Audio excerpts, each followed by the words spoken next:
Ini tentunya saya yakin sudah terjadi atau sudah berlangsung di Gelora Barat, tentunya akan berjalan dengan khusyuk.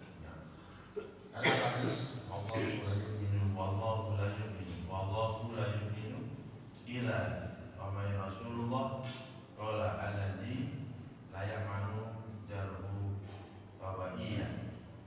Demi Allah tidaklah beriman, demi Allah tidaklah beriman, demi Allah tidaklah beriman. Dikatakan oleh Rasulullah, siapa yang tidak beriman ya Rasulullah? Rasulullah berkata, orang yang tetangganya tidak merasa aman dari gangguannya. Ini tentunya Nabiullah Muhammad SAW menekankan tetangga adalah yang utama yang perlu kita muliakan.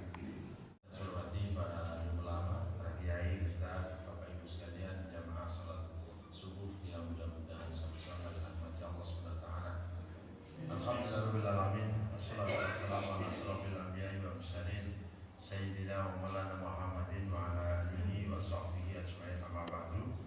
Tentunya marilah kita panjatkan syukur kehadirat Allah Subhanahu wa taala. Kita semua selalu diberikan kesehatan dan juga keselamatan.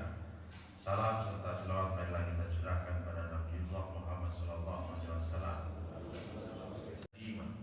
Kalau sudah kena tubuh, susah untuk dilepas, harus dioperasi dulu. Nah ini, tapi alhamdulillah itu salah satunya. Ada perang antar kelompok di Mamasa. Nah itu kadang tidak melihat pagi, siang, sore, malam, dini hari.